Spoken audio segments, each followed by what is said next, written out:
des corps qui sortent de leur tombe, des femmes fantomatiques qui profitent de leur beauté pour séduire des hommes, ou encore des meurtres brutaux et sadiques commis par des démons en quête de vengeance. C'est ce que je vais vous raconter dans cette vidéo. Salut! Alors aujourd'hui, je tente quelque chose de nouveau. Je vais vous raconter 5 légendes urbaines japonaises que je trouve vraiment terrifiantes. J'espère que ça vous plaira. Et on commence tout de suite avec la première histoire.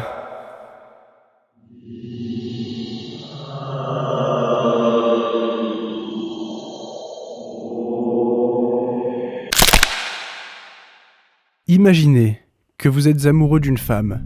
Vous êtes très amoureux d'elle. Dans vos yeux, elle est la plus belle du monde. C'est la femme de votre vie. Ensemble, vous vivez une vie parfaite. Tout va pour le mieux. Et un jour, elle meurt. C'est comme ça que commence cette histoire. Un chagrin immense, une tristesse qui ne vous quittera plus jamais, jusqu'à la fin de votre vie. Maintenant, imaginez que longtemps après votre deuil, alors que vous avez repris le cours de votre vie malgré la douleur, vous entendez quelqu'un toquer à la porte de votre maison. Vous allez jusqu'à votre porte et vous l'ouvrez. Elle est là. C'est elle. La femme de votre vie se trouve juste devant vous, alors que vous pensiez l'avoir perdue pour toujours. Évidemment, vous pensez que vous rêvez. Vous ne pouvez pas croire que c'est réel. Et pourtant, c'est bel et bien réel. Après des mois à prier pour qu'on vous la rende, elle se tient devant vous. Alors, vous arrêtez de vous poser la moindre question. Vous acceptez le cadeau que la vie vous fait, et vous la laissez entrer chez vous. Vous la laissez entrer dans votre maison, car c'est aussi sa maison. Et vous y avez vécu ensemble pendant des années. Elle rentre, et dans votre esprit, il n'y a rien d'autre que du bonheur. Le bonheur de revoir la personne que vous aimez le plus. Et il n'y a pas le moindre doute, ni la moindre question à poser. Elle est là, c'est tout. Bien évidemment, dans cette situation, un autre sentiment refait très vite surface. Le désir. Vous avez envie de vous unir à nouveau. Vous avez envie que vos deux corps ne fassent qu'un, et vous vous endormez dans les bras de cette femme qui vous a tant manqué. À ce moment-là, vous nagez dans le bonheur, car tout est comme avant. Votre vie reprend son cours, et après tout ce temps, vous êtes enfin heureux. Les jours passent, les semaines passent, et tout va bien. Mais un jour, vous entendez à nouveau toquer à votre porte. Vous ouvrez, et vous voyez votre voisin. Il a le visage très pâle, et il a l'air complètement effrayé. Vous lui demandez ce qui lui arrive, ce à quoi il répond « Je suis désolé de vous déranger, je voudrais juste m'assurer que tout va bien. Je sais que le décès de votre femme a été un événement difficile, mais il y a quelques minutes, alors que je regardais par ma fenêtre, j'ai cru vous voir embrasser un squelette. Il était couvert de terre et il semblait très réel. Je sais que je me fais vieux et que mon esprit me joue parfois des tours, mais j'ai peur que le chagrin vous ait rendu fou. J'ai peur que vous soyez allé déterrer votre femme pour la garder à vos côtés. » En entendant ces mots, votre cœur se serre. Vous courez voir votre femme, dans l'espoir de rassurer votre voisin. Mais quand vous vous retrouvez face à elle, tout s'effondre, une deuxième fois. C'est bel et bien votre femme qui se trouve devant vous. Mais le doute a pris le dessus sur l'amour, et vous la voyez telle qu'elle est réellement. Un cadavre. Un cadavre qui se tient debout, couvert de terre, les habits déchirés, des lambeaux de chair en décomposition qui pendent de son squelette. C'est à ce moment-là que vous comprenez. Depuis le début, vous étiez aveuglé par l'amour, aveuglé par le bonheur. Mais depuis le début, vous étiez en fait en train d'embrasser une femme morte depuis longtemps. Ce cadavre restait malgré tout animé par une volonté plus forte que la mort, la volonté de vous retrouver. C'est quelque chose qui se produit lorsque deux personnes follement amoureuses l'une de l'autre finissent par être séparées par la mort. La dépouille sort de sa tombe et cherche la personne qu'elle aime, sans même avoir conscience qu'elle est morte. Et quand le couple est enfin réuni, la personne restée en vie est incapable de voir quoi que ce soit. Elle reste aveuglée par l'amour, jusqu'à ce que quelqu'un vienne lui ouvrir les yeux.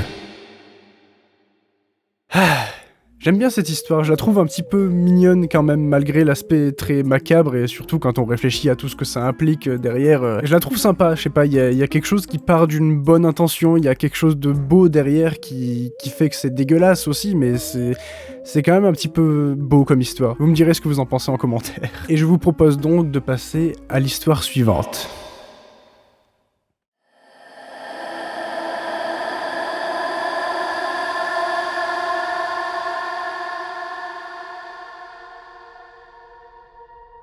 Il vous est probablement déjà arrivé d'acheter des vêtements de seconde main. Que ce soit en friperie ou sur internet, ça permet souvent de trouver des vêtements de qualité, pour pas très cher. Mais le problème avec les vêtements d'occasion, c'est qu'on ne sait pas toujours à qui ils ont appartenu avant de finir sur notre corps. Et personnellement, quand je m'habille, ça m'arrive de me dire « Putain, mais avant que j'achète cette chemise, elle a probablement été portée par quelqu'un qui est mort ?» Et c'est assez souvent vrai, dans le cas de vieux vêtements achetés en friperie par exemple. Maintenant, laissez-moi vous raconter une histoire qui est arrivée au Japon il y a plusieurs siècles. C'est l'histoire d'un homme qui veut faire plaisir à sa fille unique. Alors, il lui achète un kimono dans une friperie. Un kimono magnifique. Quelques jours plus tard, sa fille tombe malade. Le temps passe et l'homme ne se pose pas de questions. Mais quelque temps après l'achat du kimono, alors qu'il est en train de marcher dans la rue pour rentrer chez lui, l'homme aperçoit au loin une femme très pâle, et elle porte un kimono qui ressemble énormément à celui qu'il a offert à sa fille. En rentrant chez lui, il va donc vérifier si le kimono est encore à sa place. Bonne nouvelle, le kimono n'a pas bougé. Il est plié et rangé dans un placard. Un jour, sa fille décide d'essayer le kimono pour la première fois malgré son état. En enfilant le vêtement, elle a vaguement la sensation que quelque chose effleure ses bras, quelque chose de glacial. Un frisson lui traverse le corps, mais elle n'y fait pas attention, car elle se trouve magnifique dans ce kimono. Elle décide donc de le mettre sur un cintre pour le porter le lendemain et faire plaisir à son père. Cette nuit-là, la jeune fille a un sommeil très agité. Elle n'arrive pas à fermer l'œil de la nuit. Pendant cette insomnie, elle tourne légèrement la tête en direction du kimono. À ce moment-là, malgré l'obscurité, elle distingue quelque chose d'anormal. De longues formes blanches qui pendent des manches du kimono. En se concentrant, la fille finit par comprendre que ce sont en fait des bras qui sortent de ces manches. Des bras très fins et très pâles. Probablement les bras de la précédente propriétaire du kimono. Car il peut arriver que suite à une mort brutale et violente, une âme reste accrochée à un vêtement ou à un objet. Après cet événement, la famille décide d'amener le kimono dans un temple pour qu'il puisse y recevoir une cérémonie de funérailles. Et peu de temps après, la jeune fille finit par guérir de sa maladie.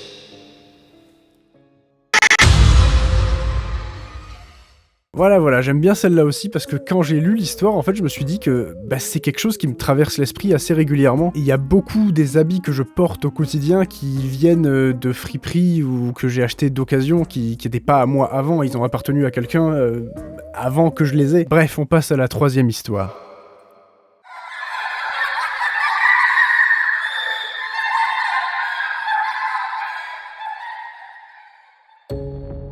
J'imagine que, comme la plupart des gens, il vous est déjà arrivé de vous promener tout seul dans une ruelle déserte ou sur un chemin peu fréquenté. Eh bien, si ça vous arrive, il n'est pas impossible que vous entendiez tout à coup le rire d'une femme, un horrible gloussement strident qui vous glace les entrailles.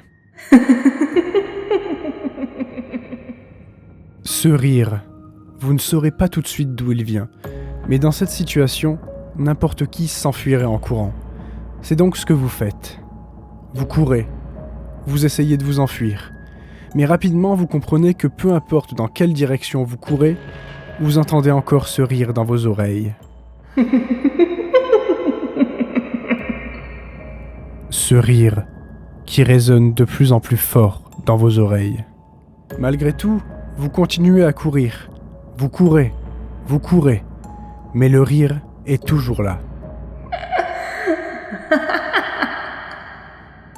Et maintenant, vous êtes épuisé. Vous reprenez votre souffle. Vous ne pouvez plus courir. C'est à ce moment-là que vous relevez la tête et que vous l'apercevez au-dessus de vous.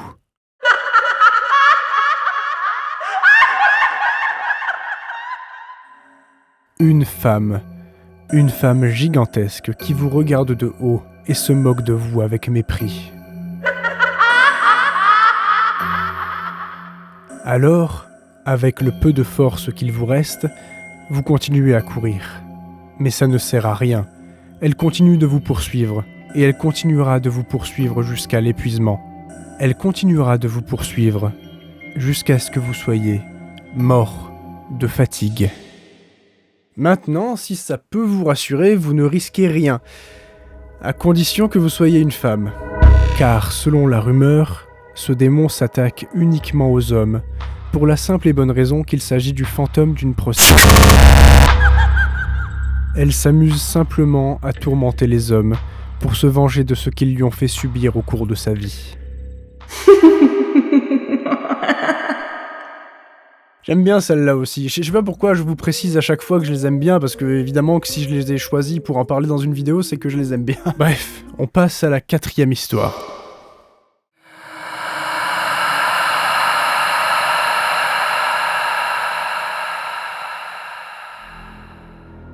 Maintenant, imaginez que vous êtes en train de marcher dans un cimetière, en pleine nuit. Un cimetière en ruine, envahi par la végétation. Vous marchez, paisiblement, la nuit est claire et vous pouvez distinguer les formes des centaines de tombes délabrées qui vous entourent. Mais petit à petit, vous commencez à sentir une odeur. Une odeur qui se fait de plus en plus présente dans vos narines. Une odeur de viande pourrie.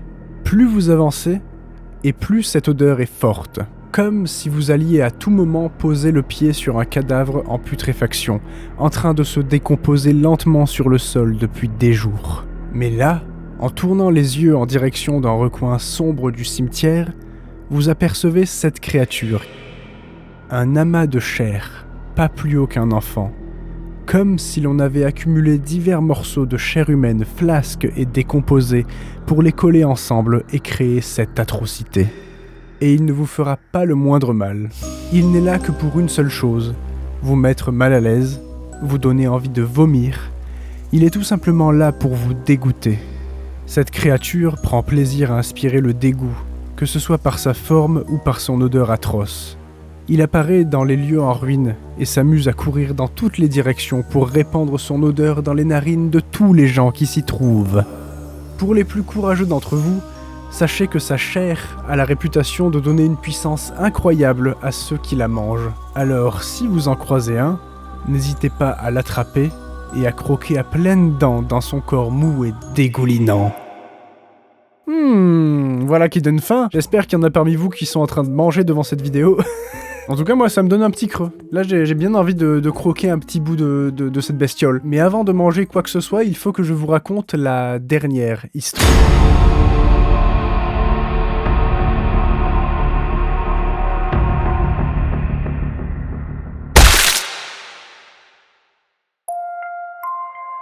Pour cette dernière histoire, j'ai choisi une légende urbaine très connue au Japon.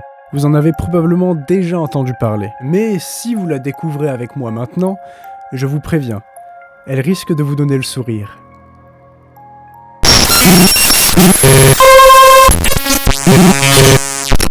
Souvenez-vous, il y a 4 ans, épidémie mondiale, obligation de porter un masque chirurgical pour sortir dans la rue, obligation d'être rentré chez vous avant 18h.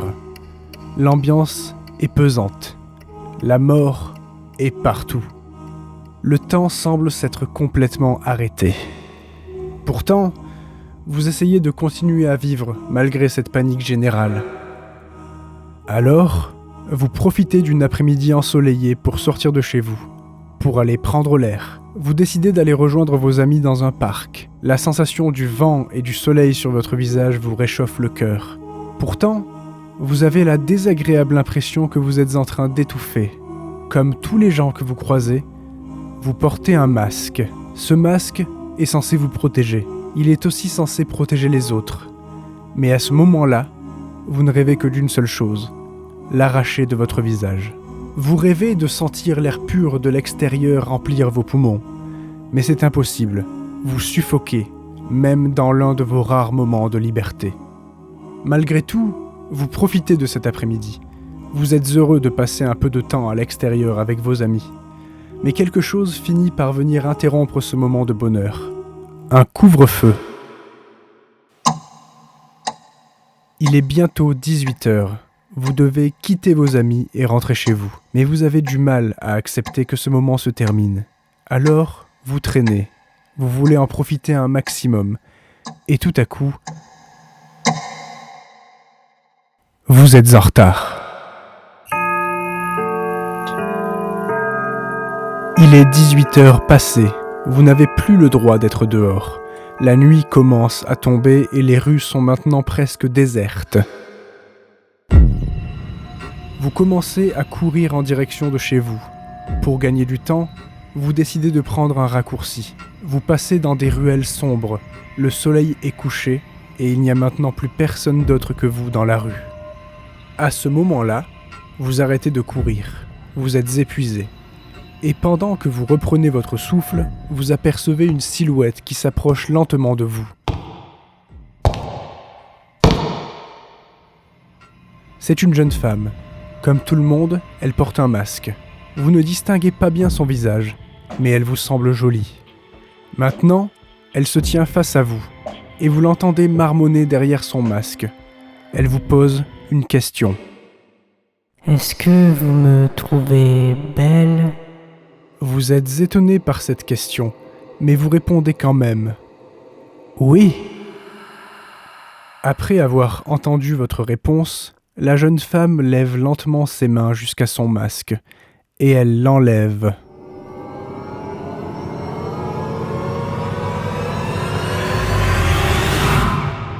Elle a le visage lacéré, couvert de sang. Un large sourire remonte jusqu'à ses oreilles. Une profonde entaille sanglante traverse son visage et lui dessine un sourire gigantesque. Et là, d'une voix macabre, elle vous pose une deuxième question. Et maintenant, vous me trouvez toujours belle ? Vous commencez à hurler. Vous êtes paralysé de peur. Vous voulez vous enfuir, mais votre corps ne vous obéit plus. Cette femme sera la dernière chose que vous verrez. Vous survivrez juste assez longtemps pour la voir sortir un ciseau de sa poche et se jeter sur vous pour déchiqueter brutalement votre visage, jusqu'à ce que vous n'ayez plus la force de crier, jusqu'à ce que la seule chose qui reste de vous soit un corps sans visage, gisant dans une flaque de sang. Voilà, c'est sympathique, hein. Je pense que celle-là, vous l'avez déjà entendue, c'est pour ça que je l'ai adaptée et que je l'ai réécrite pour la mettre à la sauce actuelle, vous voyez. C'est vrai qu'au Japon, c'est quelque chose qui est assez normal de porter un masque dans la rue, beaucoup de gens font ça parce que c'est juste normal là-bas. Du coup, pour l'adapter à notre vision de nous ici en France, je me suis dit que ce serait pas mal de l'écrire de cette façon-là. Vous me direz ce que vous en avez pensé.